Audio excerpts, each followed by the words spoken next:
And now let's get to our really big segment. We got a really big segment coming up for you. Really big segment. Where it's going to be a good thing that I took my blood pressure pills right before I started the show, because this is why Disney has pissed me off this time. Or as you see in the rundown, Disney.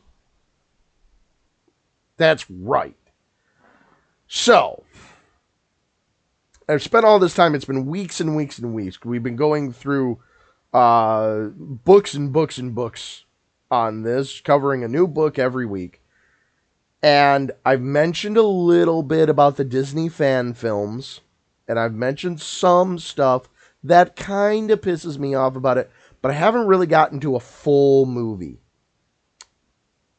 But I didn't have anything else to give you today.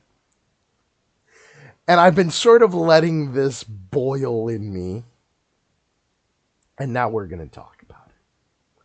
Now we're really going to talk about why the Disney fan films piss me off so bad. And we're going to start with the worst of all of them. At least in my opinion.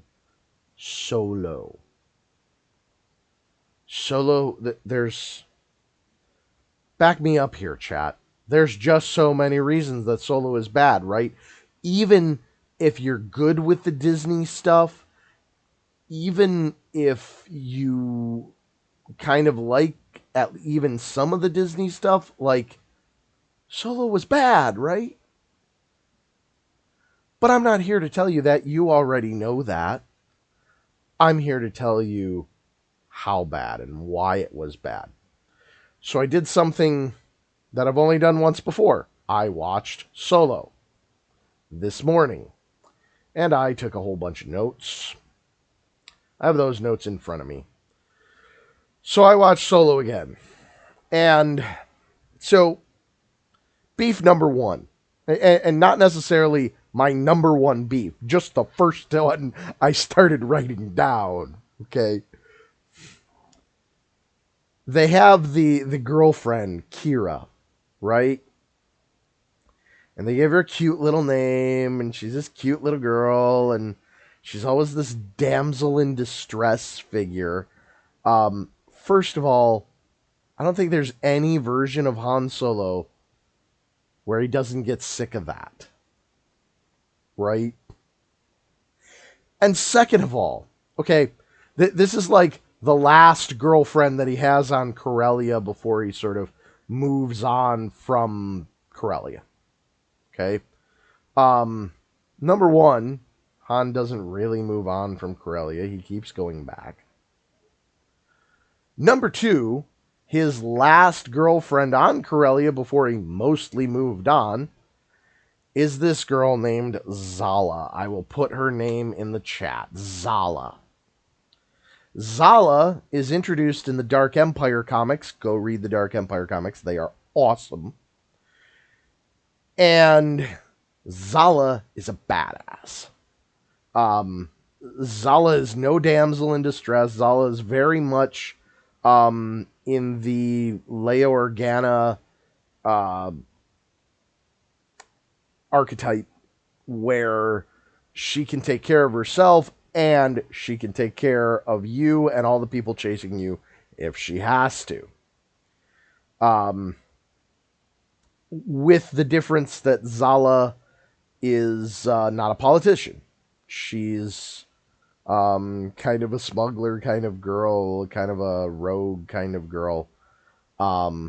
Just the type of person you would expect Han to really go after. This very powerful figure who knows exactly what she wants and can put up a fight against Han Solo. How tired would Han get of somebody who's just like, oh, take me with you. Oh, yeah, I know. Oh, I won't do anything to upset you. My God. Han would never be with somebody like that for more than a week. I don't think he could do it. He needs somebody who'll yell back at him. He needs somebody who will take the gun out of his hand, shoot open the chute to the garbage, and push him in. That's how he likes it, right? Of course, it almost got him killed, but he wouldn't have it any other way. And Zala is that type of girl. She was that type of girl, and so that's my first beef that I wrote down. Not my number one, but just the first one that I wrote down. Kira is this. She's just a damsel in distress. And let me just say, they could have done the exact same plot with a Zala character. They did not have to go with this damsel in distress archetype. It's stupid. It's not somebody Han would care about for long term. And she, yeah, well, she had eventually had training in fighting, yes. But when it came right down to it, she was still an underling. She was still somebody that somebody had saved, and she had given her loyalty to them, and that's all there was to her. Very two-dimensional character, and it was completely unnecessary. Zala would have been great. Zala is a truly dynamic, three-dimensional character that jumps out at you and says, "Oh my goodness, this is incredible." Okay, she's somebody that if she's working with Han, you want to cheer. If she's working against Han, you want to boo her. Kira, when she's working with Han, you just want Han to save her. When she's working against Han, you just go, "Oh well, of course." Right? She had to survive. In fact, that's like her tagline. Just survive. Like, how much simpler of a character could you come up with? Just one of the examples in the way that the creation of this movie was just plain lazy. Okay? All right. The second thing I wrote down.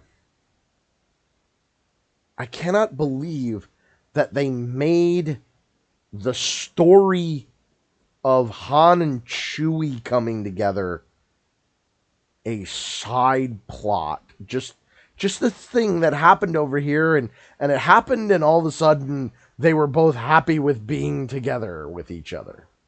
Like, they did not explore the relationship at all. They just made them friends, just like that. Made them allies, just like that. Made them trust each other, just like that.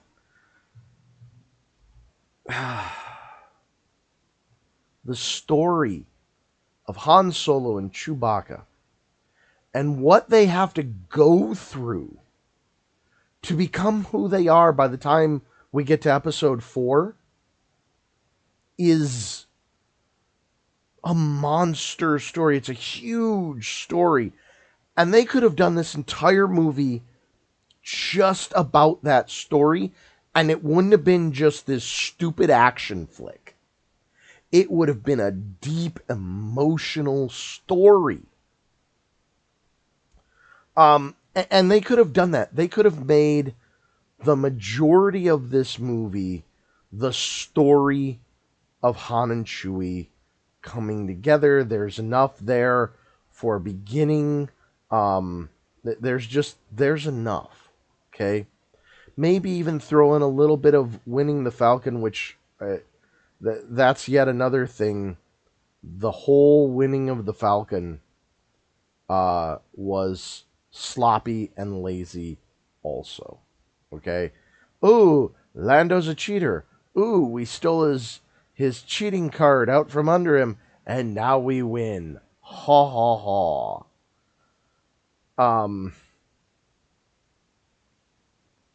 So, first of all, Lando's a good enough gambler that he doesn't have to cheat. So is Han. Second of all, the story of how it happened in the Legends, in the expanded universe, is such a much better story. If you want to read that story, um, there is a collection of 3 books. They were 3 separate books, but it's just the Han Solo trilogy.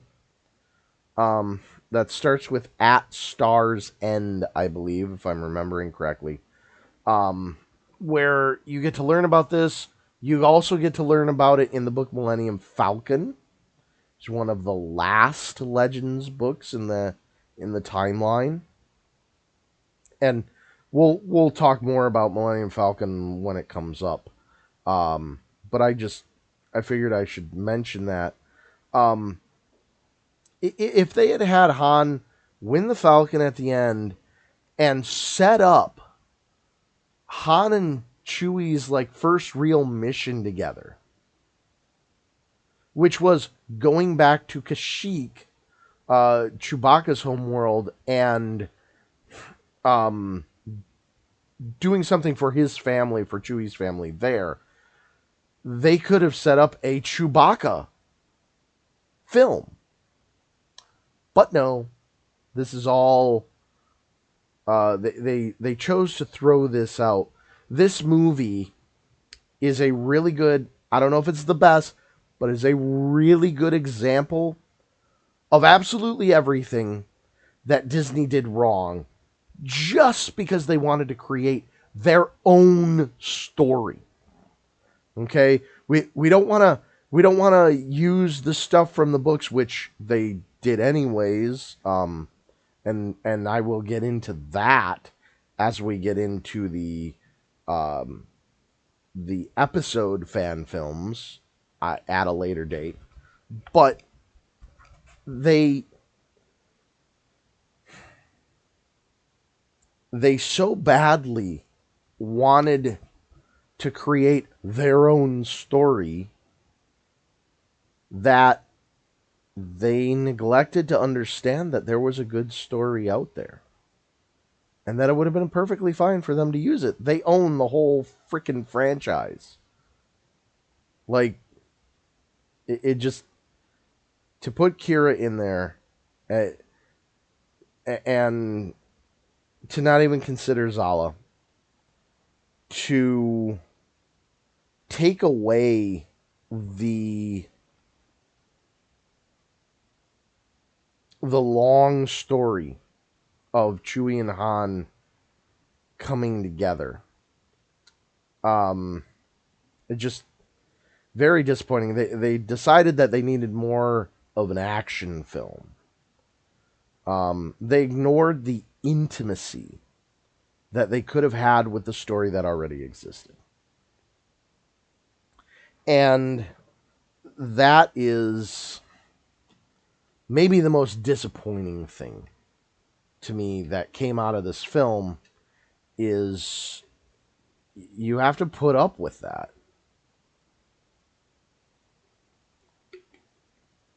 And that's the first thing I see overall when I think about this film. Um, is they they threw things away. Now, on top of that, in the original Legends story, in the original EU story, Han Solo rescues Chewie from slavery, not from being some monster that they're just replacing a Rancor with just because. Um, 5 years earlier. Oh no, I'm sorry. Um, no, yeah, no, 5 years later. This film is supposed to occur at 10 BBY before the Battle of Yavin. Um, the original stories placed it at 5 BBY instead. Um, I don't know exactly why. Maybe they wanted a younger Han Solo. I sort of assume they just wanted a younger Han Solo. Um, and The way you're able to place this is because they give Chewbacca's age. We know that Chewbacca is 200 years old in episode 4, which is 0 BBY or ABY, just 0 it is when the Battle of Yavin occurs. So he's 200 years old for the Battle of Yavin, and they name his age as 190 years old. Why they decided to change the timeline, again, just another way that they were like, oh, we're just going to make sure that this story has nothing to do with the Legends story. Then comes some of the confusing stuff for me. Some of the stuff that really, like, I couldn't even figure out why you would do that. Okay? The Pikes are still in charge of Kessel. I am completely unsure about why that makes sense. 10 BBY is essentially 10 years, well, it's like 9 or 10 years after the Empire has taken control. The Empire would have immediately taken control of Kessel. The spice there is too valuable. Too many smugglers dealing with stuff. The Empire would have come in there, crushed whoever was running it, and set themselves up there. It's too convenient of a place for slave labor, which the Empire was a big fan of, especially with non-human races. There's too many reasons why the Empire does go in there and buy at least 18, 17 BBY. Kessel is being run by the Empire. So that didn't make sense to me either. Then, of course, we have the fact that Kessel's all wrong. I'll get to that.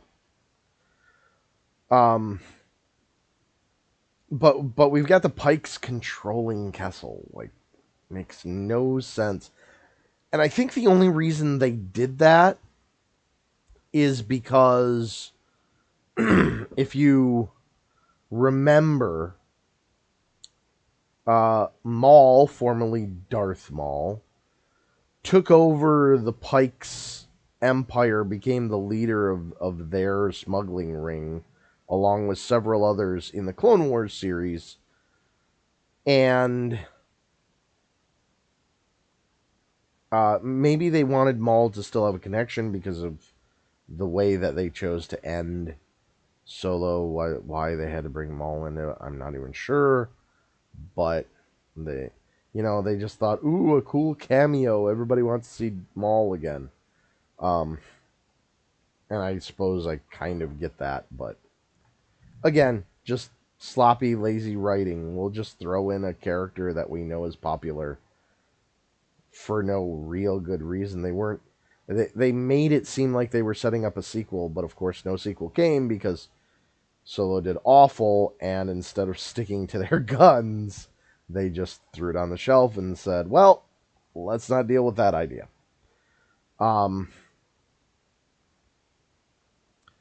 If you want to read, so they sort of introduced for the first time, really in sort of a bigger way, the game Sabacc or Sabacc. I suppose it depends on how you want to pronounce it. If you really want to read about Sabacc, about the game, about the rules, about how it runs, if you wanted to, like, I actually created rules for a system. I don't know where they are anymore, but I created rules for a system where you could play Sabacc with just regular deck of cards. But if you want to sort of understand the game a little more, have a real look into playing Sabacc, read The Courtship of Princess Leia. It's near the beginning. Really good book, by the way. Some really cool stuff happens. I've reviewed it before. But if you really want to know about Sabacc, the card game, read The Courtship of Princess Leia. You'll have a much better insight into it. Okay. Now comes a part that really made my blood boil. There's this little like offhand comment about the Woody Harrelson character, and they're just trying to build him up. They're just trying to make his character seem impressive, and they just say, "Oh, you're the one who killed Aurra Sing." Okay, if you don't know who Aurra Sing is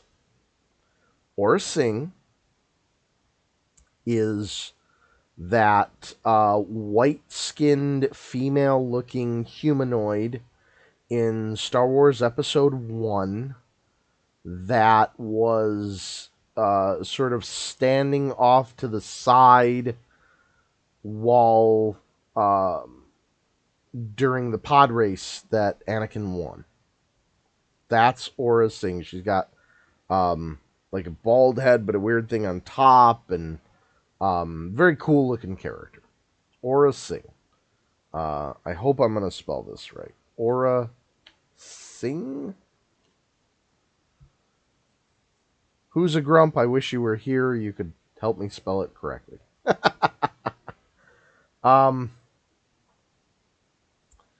So they just make this offhanded comment that Woody Harrelson's character, "Oh, you're the one who killed Aurra Sing." Number one, spoiler alert, Aurra Sing makes it into the post-Jedi Legends books. She is a long-living species. She's one of the best bounty hunters around. I mean, she's not quite Boba Fett. She's not quite Jango Fett. She's not quite Cad Bane, but she's fairly close to a Bossk and stuff like that. She's at that second tier, which is still very good, a little more affordable, but still get the job done kind of thing. And they don't even show it. They don't do a flashback about it. They don't do anything. They just casually mention it, and that's it. Just this offhanded comment. You killed Aurra Sing, who Aurra Sing was, for more context here, Aurra Sing is the main teacher to Boba Fett as he's learning the bounty hunter trade in the Clone Wars series. Really? Really? Some guy just managed to kill her? It's ridiculous. And again, it illustrates how lazy they were and how much they wanted to get away from the Legends stories, the EU stories, because when you kill off Aurra Sing like that, you're just saying, hey, we're throwing that character away. We're getting rid of her. She's not going to show up later. We're throwing her in the garbage. You're never going to see her. Never again.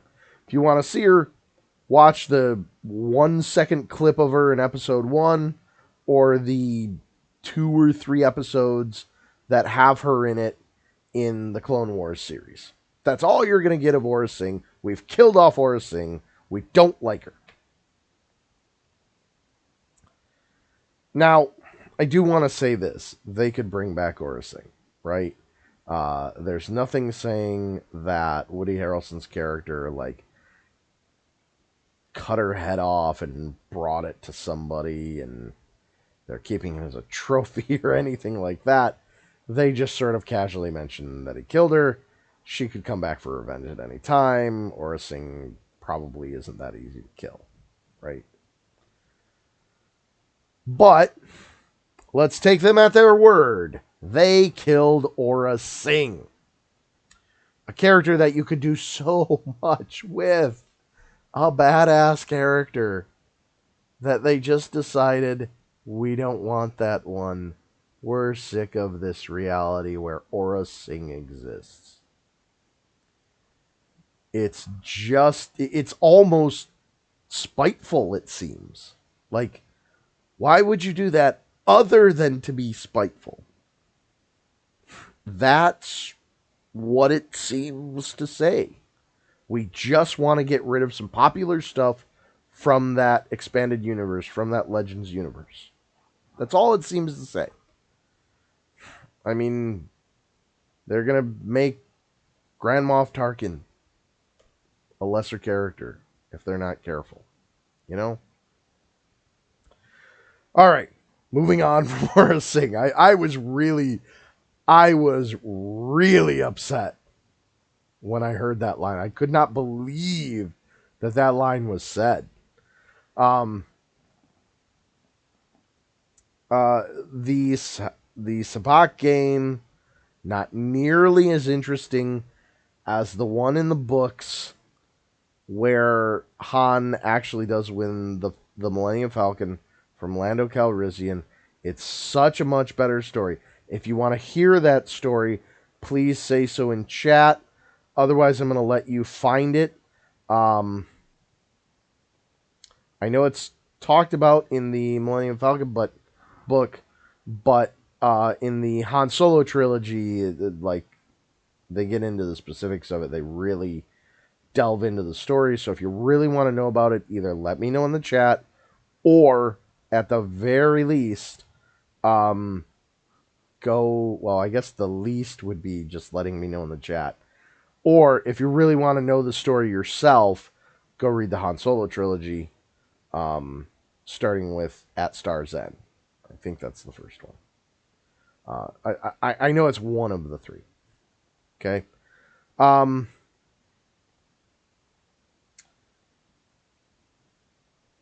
The one of the beefs I have with this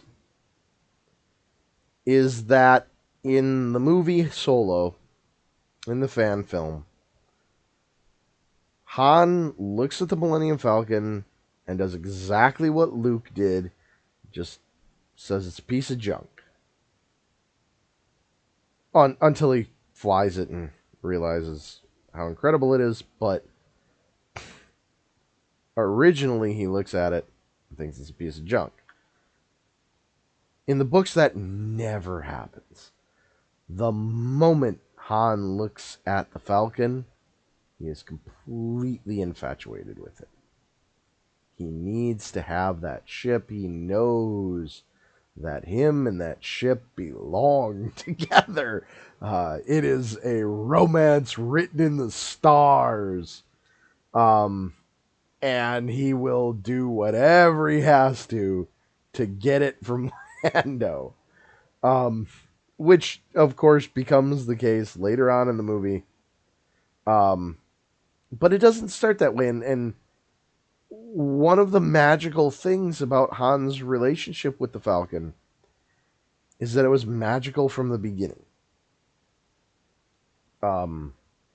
He doesn't have to come to appreciate it. He just he looks at it and he just knows this is one of the most incredible ships in the galaxy and I have to have it. Okay. And so now that we're talking about the Falcon, I have a little prop here. It is the Transformers Han Solo Chewbacca combined to make Millennium Falcon figure. And this, as you can tell from the circular dish, is the old original Falcon. You'll notice there's not enough room here, doesn't seem, for an escape pod. And, okay, so this whole escape pod thing, the escape pod in the movie, there's an escape pod right here. And, so, okay, let's go through the logic of this. Here's what I want to know with this escape pod.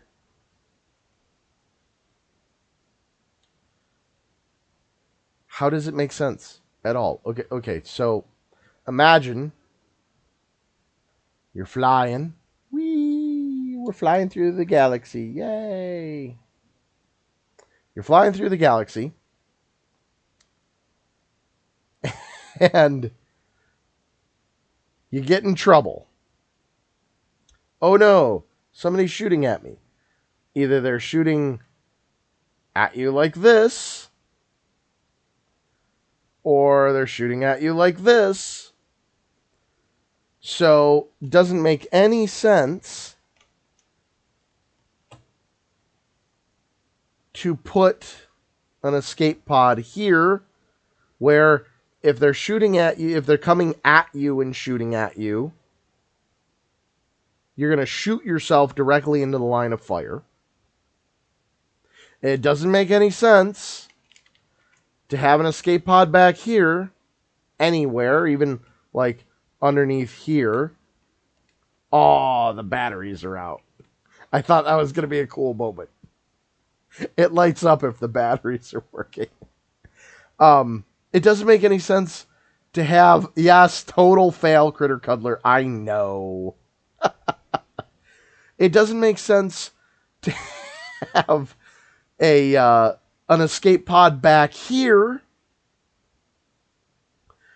because if they're attacking you from behind, if they're chasing you, you're again just going to launch yourself directly into their path of shooting.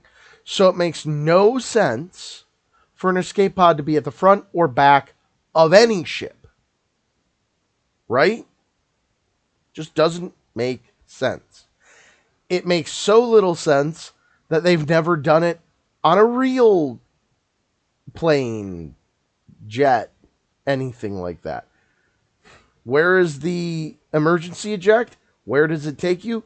Straight up. Out of the line of fire. You would want something that takes you out of the line of fire, right? Well, you want to know where the escape pods are? There's one right here.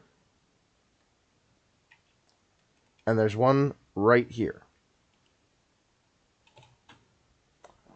Then something else. If you remember, in the Solo movie, no gun turret, no gun turret.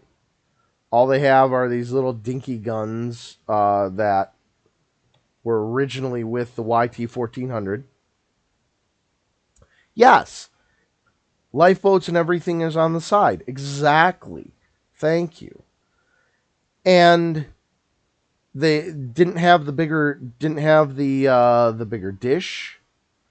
Han made a bunch of modifications to the Falcon.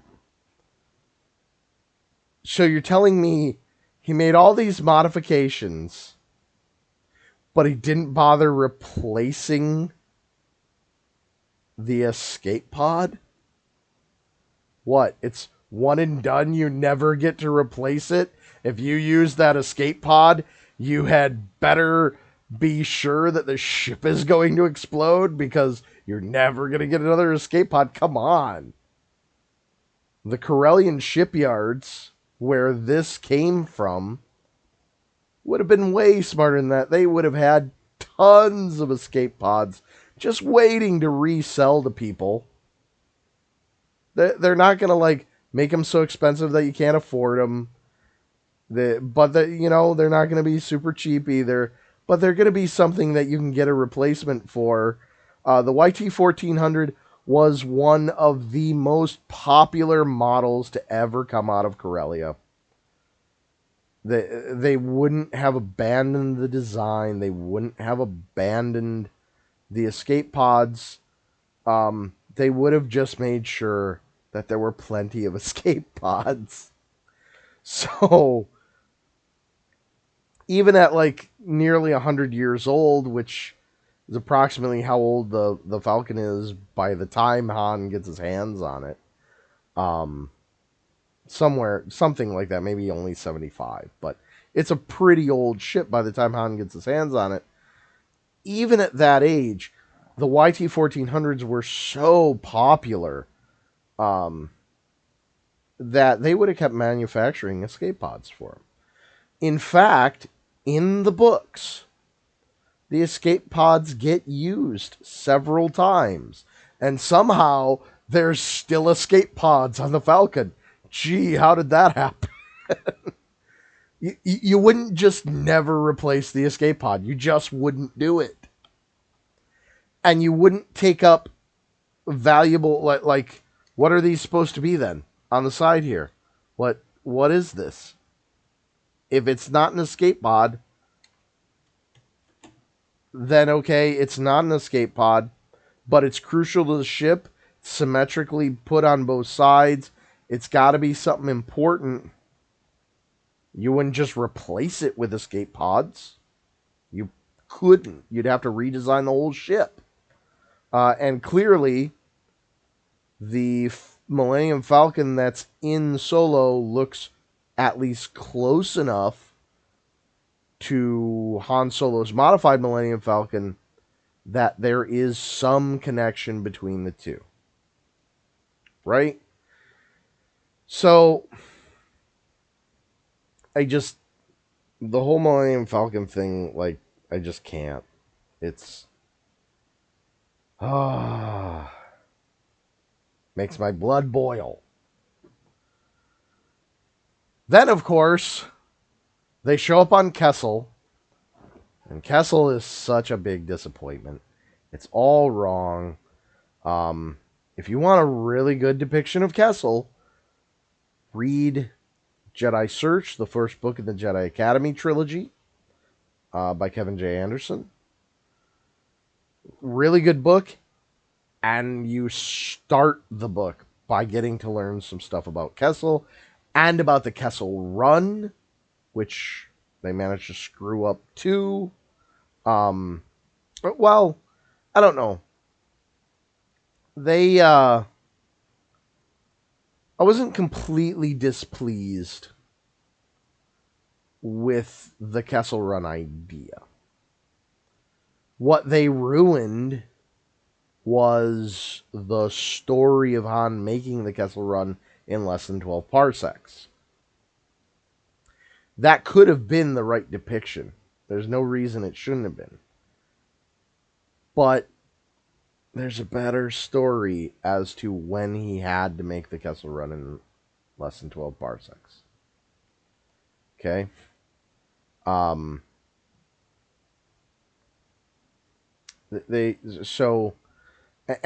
Kessel's all wrong, and I don't want to spoil a book for you, so I'm just going to tell you, read Jedi Search, read the Jedi Academy trilogy, if you want to know more details about Kessel. It's really, really cool. It's got some really great detail into it, and it gives you a Kessel that's worth learning about. This Kessel was ridiculous. There was nothing worth learning about in it anyways, and not to mention that they didn't really talk about it, right? All they did was they took you there and had you on the surface for a little while, didn't tell you anything about it, and took you away. Something that got repeated in the Clone Wars series. Bad Dave Filoni. You had a chance there.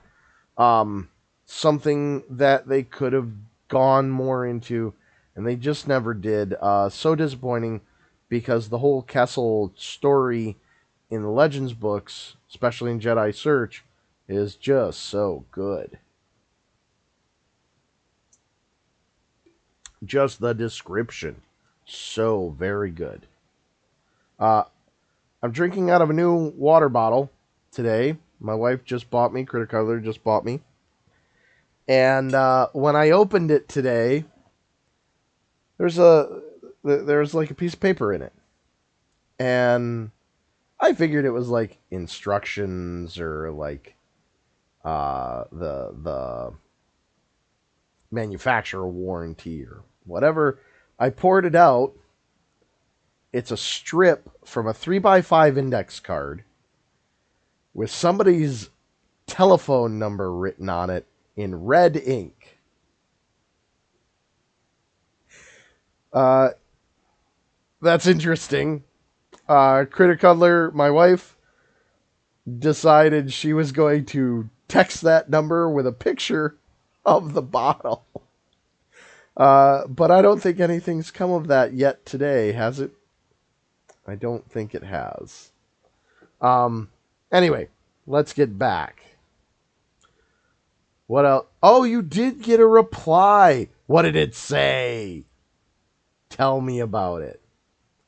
So yes, Kessel is all wrong. And then let's get into L3. They were just bored. Okay. Let's get into L3. And so not even an employee. Just somebody who decided to do it. I had a weird moment when they so L3 like sacrifices herself. Yeah, me too. L3 sacrifices herself to let them get away, right? And they basically pull off her head and a little bit of her torso to get away. And I gotta look at the top of her head, like the dome part. And I don't know if it's just me, and I don't know if anybody else in the chat wants to confirm, but holy crap, it looked like she was made by Abstergo, the Assassin's Creed company. It looked like the same logo. It was really strange. Like, I'm just looking at like, did Abstergo make L3? What? Why would they do that? Yeah, Abstergo, their little side hustle is making droids. That's weird. All right. And then another thing that made me mad. Why? Okay, so I'm watching. And they get to the point where there's this giant monster that chases them and eventually gets like sucked into the black hole maw. By the way, I'm glad they at least kept the name the maw. They didn't say the maw cluster, unfortunately, but they at least kept the name the maw. There was this creature that came after them, and the way they came up upon the creature.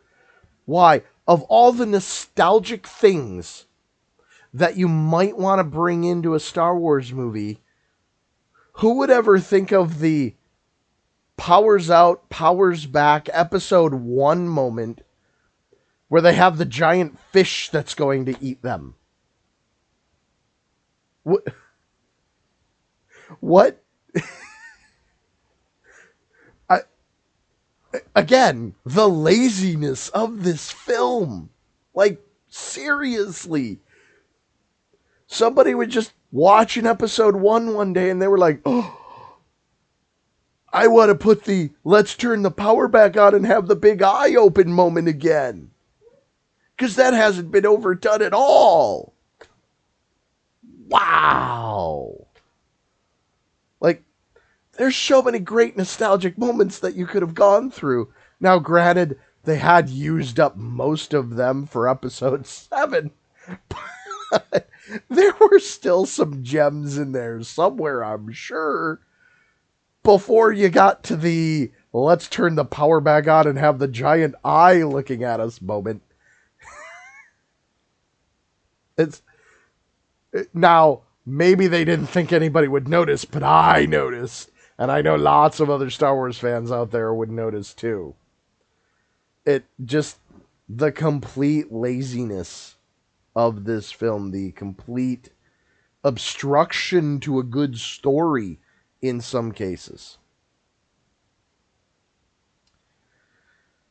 They decide to retell the Kessel Run story without all the best parts to the story, which is the backstory to why he had to make it. They decide to make a whole new story behind it. It just, again, they're just trying to take away a previous story. And when you had such a good previous story, why did you feel the need to just ruin it and destroy it just so you can have your own?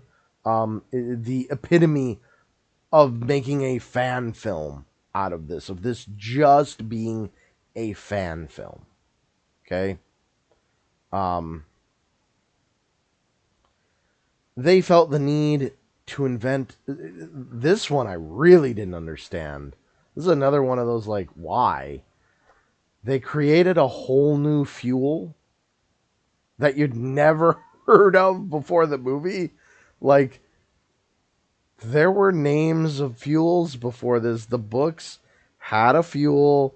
They were mining it on Bespin, um, Tabana gas.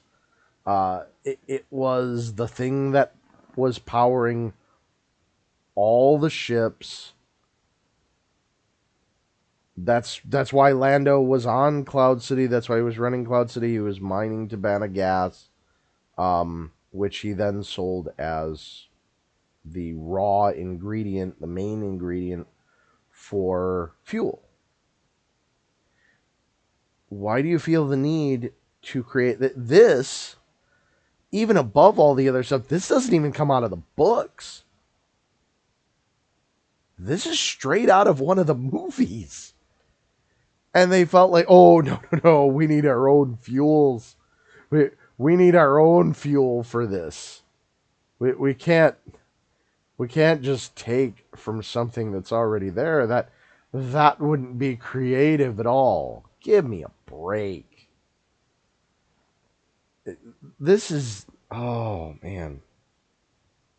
I just don't get it. Even more than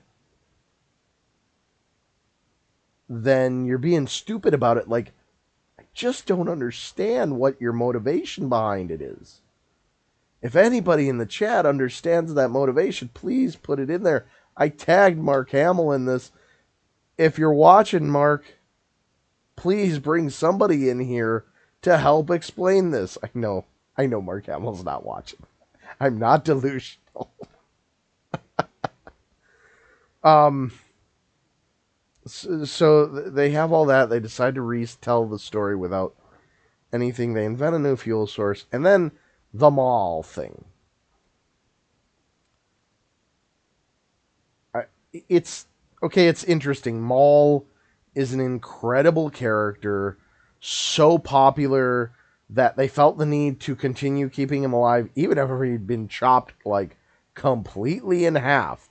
They felt the need to keep him alive and bring him back in the Clone Wars series and in the Rebels series, and then at the end of this movie. That's fine. He's a popular character. But I'm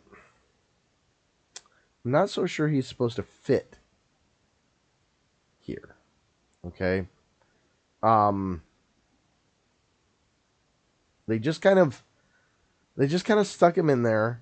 Now, granted, he is supposed to still be alive because we need him to be alive for the Rebels series, which is even a little bit after this. Rebels series is like 4 BBY, something like that. This is supposed to be 10 BBY. So we've got 5-6 years, something like that, for Maul to still be alive and create problems and all that. But they just kind of stick him in there. They don't say a whole lot about him. It seems pretty obvious to me that they were setting this up as a sequel where Maul was going to be a central character. And maybe they're trying to take from that, and I've heard rumors that they're going to interject him into the Obi-Wan series, which really doesn't make any sense to me, because we already saw Maul get killed again by Obi-Wan Kenobi in the Rebels series. But I've heard that Maul's going to be in there, and maybe they're using the end of Solo to set up that in in uh, in the Obi-Wan series. But we saw a lot of Maul's story. I mean, we saw a ton of Maul's story in the Clone Wars series and in the Rebels series. And now they just have him hanging out on Dathomir for no good reason. Even though he was, I, I, I don't know, maybe the one bright spot to that, the one good thing that could come out of that is maybe you get to have Asajj Ventress team up with Maul and do some cool stuff. That would be interesting. Be an interesting fan series right there. But I'm not I'm not so sure that they're going to do that. They may be looking to throw the whole Solo story away. Um, they certainly like. It's pretty obvious to me that Solo ruined the chances of a lot of other of the one-off films. You know, they were supposed to make a Yoda film. I haven't heard anything about that for years. They were supposed to make. There was supposed to be a whole series of these one-off films, and I guess I can understand the logic. Like, if if if the Han Solo film didn't do well, why do we think any other one-off films, Solo films? I'm trying not to say Solo because that'll be confusing. One-off films wouldn't also tank. I mean, they had success with Rogue One. Someday I'll do a Rogue One bitching fest, but it won't be nearly as bad as this. It'll be little ticky tack things instead. This overall was just a complete disaster. Okay. So I have been bitching and moaning about Solo for an hour now. And I feel a little bit better. And so it's time to move on.